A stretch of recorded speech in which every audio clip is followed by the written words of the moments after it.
Assalamualaikum warahmatullahi wabarakatuh. Kami dari kelompok 5 akan mempresentasikan hasil diskusi kami yang berjudul Ibadah Maliyah.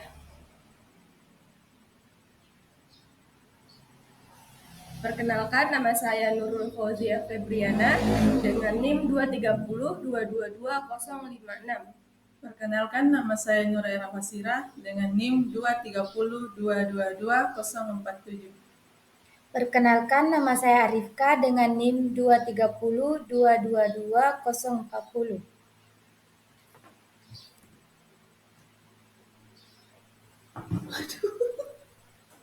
A. Pengertian ibadah maliyah.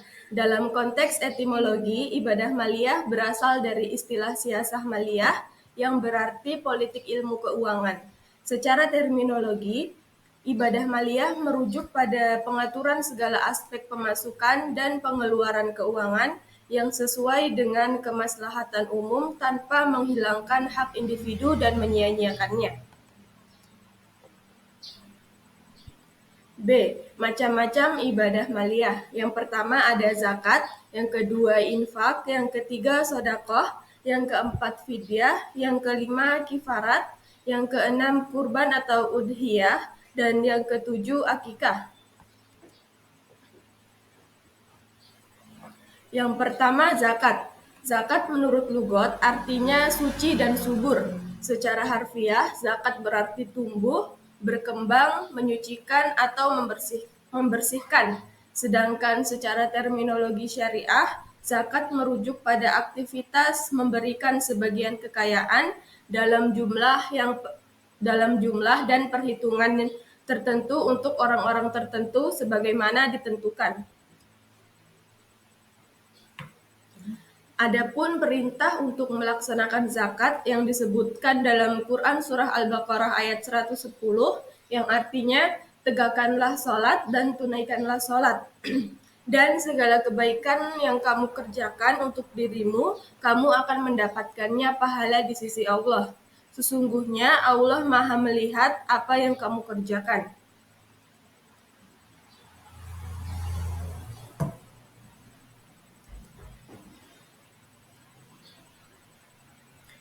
Yang kedua yaitu infak. Infak berasal dari kata nafkah yang berarti telah lewat, berlalu, habis, mengeluarkan isi, menghabiskan miliknya atau belanja. Menurut istilah, infak adalah memberikan harta kekayaan untuk kepentingan umum atau membantu orang yang membutuhkan tanpa ada kewajiban tertentu seperti zakat. Infak dapat dilakukan kapan saja dan tidak terikat dengan waktu dan tempat tertentu. Infak bisa diberikan dalam bentuk uang, barang, atau jasa. Ketentuan infak dalam Islam antara lain, yang pertama, tidak berlebihan. Allah memang mendorong umat Islam untuk melakukan infak dalam berbagai kesempatan. Yang kedua, memprioritaskan kewajiban. Dalam ketentuan infak, memang membolehkan muslim untuk melakukannya kapan saja dan dalam kondisi apapun. Hanya saja, pilihan untuk melakukan infak tersebut harus dilakukan setelah memenuhi kewajiban. Yang ketiga, memperhatikan hak-hak yang lebih penting. Saat berinfak, setiap muslim juga perlu mencermati adanya hak yang lebih penting. Yang ketiga yaitu sedekah. Sedekah berasal dari kata asidku yang berarti benar, jujur. Falsafahnya, sakada merupakan bukti bahwa seseorang memiliki keyakinan akidah yang benar, jalan hidup syariah yang benar, dan perilaku akhlak yang benar. Selain itu, sedekah merupakan manifestasi kejujuran seseorang dalam kepemilikan harta. Menurut istilah, sedekah adalah sesuatu yang diberikan untuk mendekatkan diri kepada Allah Subhanahu wa Ta'ala. Jika zakat dan infak sudah ditentukan, jenisnya seperti uang, emas, perdagangan, hewan ternak, dan lain-lain. Maka sedekah tidak demikian.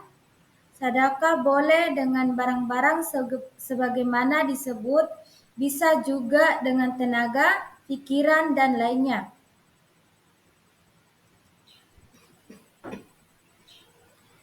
Yang keempat, fidyah. Fidyah adalah menempatkan sesuatu pada tempat lain sebagai tebusan penggantinya, baik berupa makanan atau lainnya. Hukum fidyah sebagaimana firman Allah Subhanahu wa taala adalah wajib apabila yang pertama, tidak mampu melakukan saum seperti karena lanjut usia.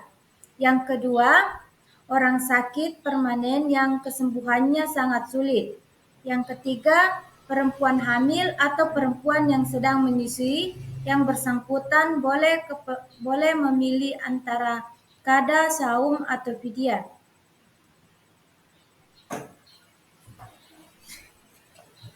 Yang kelima, kifarat. Kafarat dalam bahasa Indonesia adalah salah satu bentuk penebusan dosa atau kesalahan dalam Islam. Secara bahasa, kifarat atau kafarat berasal dari kata al-kafru yang berarti penebusan atau penutup. Sementara, menurut istilah, kafarat adalah denda yang telah ditentukan oleh hukum syariat atau Islam untuk menebus pelanggaran atau dosa. Adapun jenis-jenis kifarat adalah sebagai berikut. Kifarat karena melanggar sumpah. Kifarat bagi pelanggar sumpah adalah penebus yang harus dilakukan oleh seseorang yang bersumpah atas nama Allah Subhanahu wa taala, namun kemudian melanggarnya. Orang-orang yang melakukan pelanggaran tersebut wajib memberikan makan atau memberikan pakaian 10 orang miskin, memerdekakan seorang budak atau puasa 3 hari. Yang kedua, kifarat melanggar nasar. Jenis kafarat kedua ini adalah nasar, yakni kafarat yang harus dibayarkan oleh orang yang melanggar nasarnya sendiri. Secara terminologi, nasar ialah mewajibkan suatu kewajiban yang sebenarnya tidak wajib untuk syariat. Apabila sudah terlanjur bernasar dalam kebaikan dan ketaatan, namun jika tidak bisa memenuhi nasarnya, maka ia harus membayar kifarat. Yang ketiga, kifarat pembunuhan. Bagi seseorang yang melakukan tindakan pembunuhan, namun tidak dikenai hukum qisas atau membayar diat, maka ia diwajibkan membayar kafarat. Kafarat tersebut dibayarkan dengan memerdekakan budak muslim. Jika tidak mampu melakukannya, maka pilihan selanjutnya adalah berpuasa 2 bulan berturut-turut. Yang keempat, kifarat melakukan hubungan seksual pada saat bulan puasa di bulan Ramadan. Bagi suami istri yang melakukan hubungan seksual pada saat menjalankan puasa Ramadan, maka mereka wajib dikenakan kafarat. Bentuk kafarat bagi pasangan yang melanggar tersebut adalah memerdekakan suatu budak muslim atau berpuasa 2 bulan berturut-turut.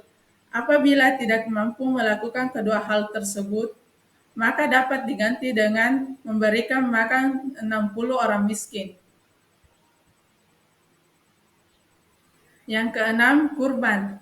Berkurban merupakan wujud syukur kita kepada Allah Subhanahu wa taala atas segala nikmat yang telah diberikan kepada kita semua, bahwa apabila kita ingin menghitung nikmat-nikmat Allah Subhanahu wa taala yang telah diberikan kepada kita, tentunya kita akan sanggup untuk menghitungnya. Dalam fikih, kurban dikenal dengan istilah udhiyah yang berarti hewan yang disembelih dengan tujuan untuk mendekatkan diri kepada Allah Subhanahu wa taala pada hari Idul Adha sampai akhir hari Tasyrik. Yang ketujuh, akikah. Akikah adalah amalan sunnah terkait kelahiran bayi. Syed Syabik mengatakan dalam kitab fikih sunnahnya, hukum akikah adalah sunnah muakkad, meskipun ayah si bayi adalah orang miskin. Untuk waktu yang dianjurkannya, Pelaksanaan akikah idealnya dilakukan pada hari ke-7 selepas kelahiran bayi. Namun, jika belum mampu dapat ditunda sampai anak belum balik.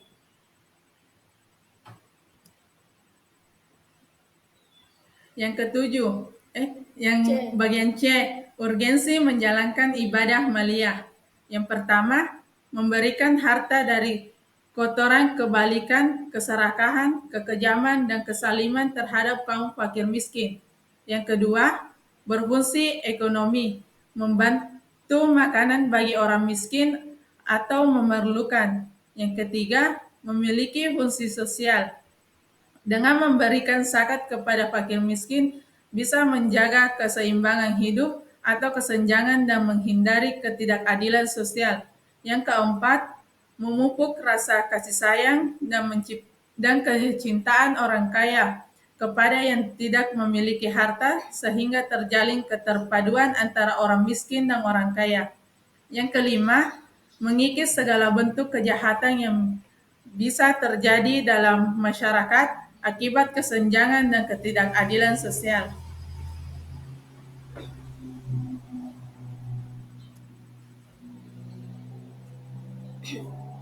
D. Makna spiritual ibadah maliyah. Harta yang dititipkan Allah kepada manusia harus dijadikan sebagai bekal beribadah kepada Allah Subhanahu wa Ta'ala. Banyak harta harus mendorong seseorang untuk lebih banyak beribadah kepadanya. Harta yang dijadikan sebagai bekal dan sarana ibadah berarti harta yang bermanfaat dan akan membuahkan berkah kepada harta dan kehidupan yang bersangkutan. Kewajiban syukur atas nikmat harta harus dibuktikan dengan cara menggunakan harta tersebut sebagai sarana ibadah kepada Allah Subhanahu wa Ta'ala. Pelaksanaan tugas ibadah kepada Allah tidak hanya diwujudkan dalam bentuk ibadah fisik saja, tetapi juga harus diwujudkan dalam bentuk ibadah harta, investasi amal yang tidak akan berhenti. Pahalanya, walaupun yang bersangkutan sudah meninggal dunia, adalah harta yang disumbangkan untuk amal jariah. Ibadah maliyah atau ibadah dengan harta termasuk bagian penting dalam syariat Islam.